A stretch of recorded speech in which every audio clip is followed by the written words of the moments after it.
So before speaking about the first habit, I want to bring to your attention a new mindset. So before I read this book, I never really had this super awesome outlook on life, and in fact, it changed my thinking forever. So when you're in any situation in life, you can choose to be reactive or proactive. But the basic idea is that by choosing to be proactive, you choose to increase your circle of influence. You see, there are things that you can control and there are things you can't directly control, such as the weather, where you were born, or your personal decisions of your boss. Things that you can control include how you react to it. This is really the only thing you can control in life. If you react without thinking, or you say a harsh word to your friend, or you drink all night and live in self-indulgence after a long day, or you just become depressed when the weather is gloomy, you are becoming a reactive person.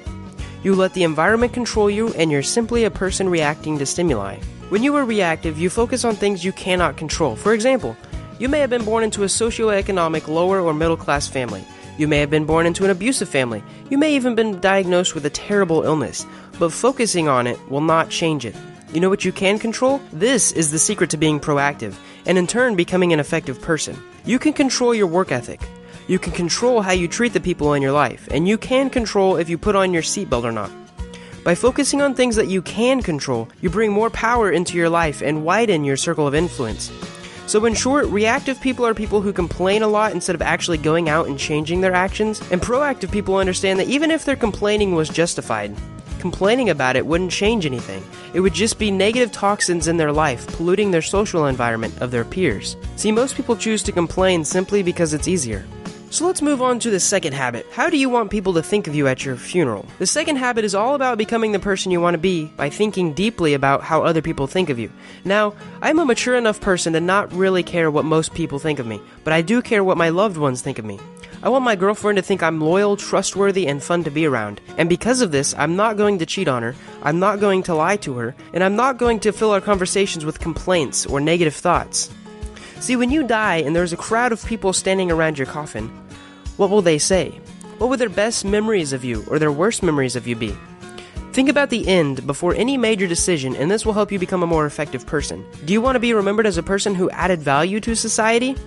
Maybe start filling your Facebook statuses with more positivity and upbeat content. Basically, are you doing the things that allow you to say you've become the person that you want to be?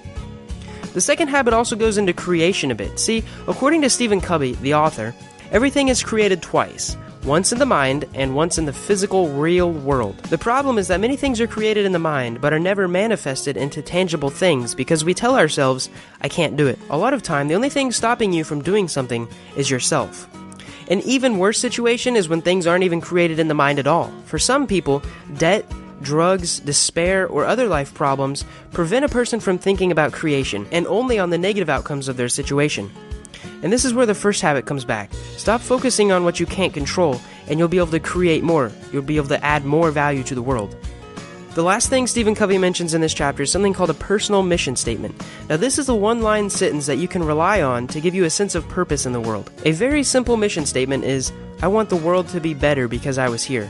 In fact, that's Will Smith's personal mission statement. Oprah wants to be a teacher and to be known for inspiring my students to be more than they thought they ever could be. If you keep this mission statement in mind when you make every decision, you will always keep the end in mind. Now that we've talked about the end, let's talk about the beginning.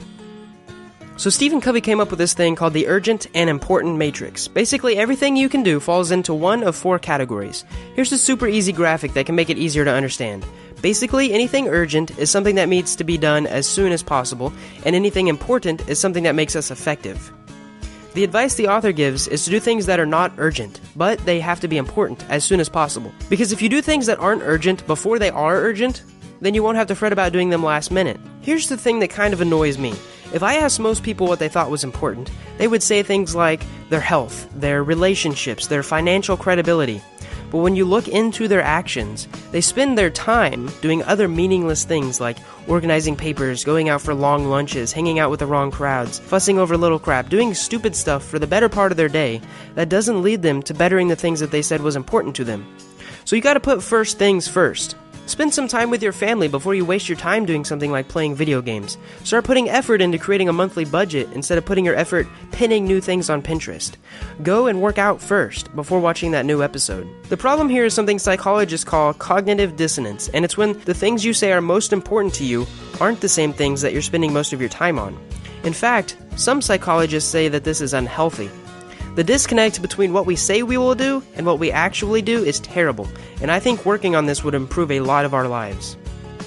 So the first 3 habits are about managing yourself and what you can do independently. There are things you can make changes, mindsets you can alter, and attitudes you can adjust to. They set the foundation for the next 3 habits, which have to do with becoming an effective person in society and involve being dependent. So the 4th habit is called Think Win-Win. Stephen Covey says that there are 6 types of relationships, and you can think of them as personal, business, or even biological animalistic relationships. The first 2 are what most people think the world is made of: lose-win or win-lose, which means for me to win, you have to lose, or the other way around. People with this type of mentality think that to have the largest skyscraper in the neighborhood, they must tear all the other skyscrapers down. You should avoid these situations because someone will lose, even if the net gain is 0. In fact, most people don't even agree to us unless they believe in reciprocal altruism in the long run. Win-lose is like a parasite, where one wins and the other loses. The next relationship that we're going to talk about is just toxic and nasty. It's called lose-lose. The best example I can think of is there's a story where this couple got married. A couple years later, they decided to get divorced, but the man knew that his ex-wife would win half of everything that he owned in court. But he had quite the ego, and he didn't want her getting his Ferrari or Lamborghini, so he sold them both for $10 each. See, both people in this situation lost a substantial amount of value because of their hatred, and you should definitely avoid any type of relationship like this. Now, the next 2 relationships are not bad, but they should also be avoided. Solely win relationships aren't really a relationship at all, since they only affect one person. People in this type of relationship don't care what anyone else gets as long as they get what they want. It's actually very selfish. Now, the next relationship is called no deal. Now, no deal is a neutral mentality, and it's actually the most preferable one if the last one is not offered. Basically, each individual agrees that if both parties don't win, there is no deal. In other words, it's completely unselfish. If I can't get what I want without you benefiting too, it's not worth it and there's no deal. Now, the next relationship we're going to talk about is called win-win, and these happen in couple relationships or business relationships and even in ecology. Mutualistic relationships or symbiosis is a term when 2 animals benefit from living together. For you to win, the other person does not have to lose. I could buy and read a book that gives me huge insight into a recent problem I'm dealing with, and because of this, I benefit from the advice and the author benefits from the money. I can make a video and upload it to YouTube and benefit from the advertisement revenue, and the viewers will benefit from the life-changing perspective. So start searching for win-win relationships, and you will surely become an effective person. Aha, the next habit. I love this habit. So the author gives a little story where a dad is talking to his coworker about a situation with his son. The father and son have a talk, and after the talk, the dad goes to his friend for advice. "I just can't understand my son sometimes," the dad says. "He won't listen to me." And his friend goes, "Let me rephrase that. You can't understand your son because he won't listen to you?" Says the friend, "I thought to understand another person, you have to listen to them." Honestly, when I read this little story, I actually got goosebumps, but the author is so right. How many times do we get mad at another person because they don't think the way that we think, but we haven't even tried to hear their side of the story first? We see the world through our eyes. Even from a baby, we are born egotistical, and understanding others' views does not come natural. Learning to become an effective person is understanding everyone has their own perspectives and opinions from their own personal experiences and life events. You should seek first to understand, because once you understand the situation and the person's feelings towards it, you might have a better chance of helping them understand you. So this is a little technical, but I want to get into the 5 levels of listening that Covey covers. The first is called ignoring, and it's just downright rude. So the second level is the kind of level my sister talks to my mom. It's called pretending.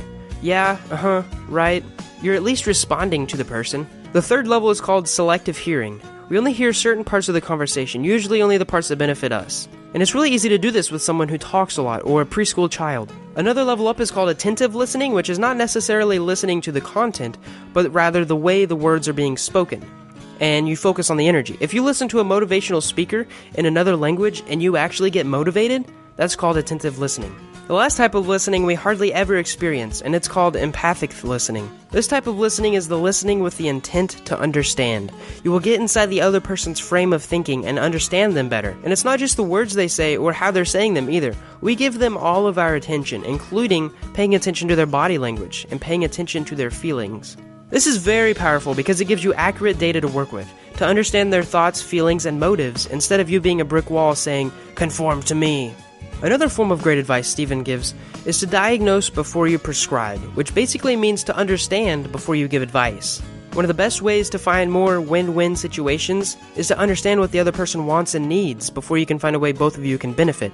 So the next habit is called synergize, and it took me a while to completely understand this, but it basically means the interaction of two or more parts to produce an outcome that is greater than the sum of their individual parts. So a very basic version of synergy comes from a teaching in physiology. So one part might be our heart, another might be your brain, and the third might be your stomach. Of course, these are very complex organs individually, but if they work together, they are extremely effective. Another example would be trees and squirrels. Separately, trees could reproduce by their nuts falling to the ground. Please refrain from commenting about this, but unless there's a really strong wind, they won't spread very quickly. On the other hand, squirrels could live without trees, but they would have to live in bushes and eat only berries. But they might struggle hibernating and eating food in the winter. Together though, the squirrels get protections in the trees, as well as tons of nuts to eat. The trees get the benefit of getting their nuts spread across even more land. Together they achieve and grow more than if they were separate. And one last example would be drugs and alcohol. Now, the effect of sleeping medicine is intensified greatly when mixed with alcohol, and I do not suggest trying this on your own. And in fact, most doctors warn against it. Now, these are considered constructive synergy, but there is also reductive synergy. An example of this is if you had the plague, but then you were also diagnosed with depression. Both are really bad to have, and if you have them at the same time, well, you might need some external help. In medicine, there's actually a word for this, and it's called comorbidity. The opposite of synergy can also happen, sometimes referred to as negative synergy, and this is when waste is created. Let's say you spend $5 million on a business deal, and another company puts in $5 million so that you both can invest in the same company for more money. However, the business that you put money in actually failed because it went over a certain amount, and because of taxes, it failed. The sum of two parts is actually less than the total amount of both separately. An example of negative synergy would be 1 + 1 = 1/2. Seeking synergy will benefit your life in many ways, but particularly your business, relationships, and general life will benefit if you can find synergy. Synergy is basically 1 + 1 = 3. Now that was the sixth habit, and that concludes the habits that you can do with improving yourself by dealing with others. Now we're going to be moving on how you can unleash your future potential by investing. So the best investment you can make is in yourself. And by reading this book, you're ahead of the curve. And by watching this video, you have a huge advantage of other people. So Covey gives the example of this guy cutting down a tree with a very dull saw. I mean, it's going to take him at least 6 hours to cut down this huge tree. If he were to spend 1 hour sharpening the saw, it would only take him 3 hours to cut down the tree, leading to a total of 4 hours instead of 6. We see how simple this is. How easy it is for the guy to cut the tree down faster, but we hardly ever apply the same principle to our lives. For example, we can sharpen our physical saw by eating well, maintaining a healthy diet, and exercising regularly. Let's sharpen the saw by working out 3 times a week instead of paying for it with advanced medical treatment in 40 years. Another example of sharpening our minds is by learning, reading, and teaching. There are plenty of studies that show teaching someone something is a great way to ingrain ideas into our head. And in fact, it's one of the reasons I'm making this video. Instead of reading the instruction manual, we try to do it ourselves and waste 3 hours when we could have humbled ourselves and sharpened our mental saw. Covey also suggests sharpening some other areas of our life, such as emotional and spiritual areas. You can invest in your relationships with others in many ways, some of which include spending time with your friends, playing games with your family, or studying with classmates. Enriching your spiritual life is also important. Whether you're religious or not, listening to music, engaging in creating art, and spending time in prayer or meditation will always add value to your life in the long run. Living a meaningful and effective life doesn't just happen. You have to make time to cultivate the areas of your life you want to produce fruits, and you do this by sharpening the saw. I hope after watching this video you've gained at least one gold nugget of knowledge or practical life advice that may move you in the right direction to becoming a more effective person. If you like this video, please leave a big fat like, and if you want more educational and valuable life improving videos like this, then subscribe. Thanks for watching.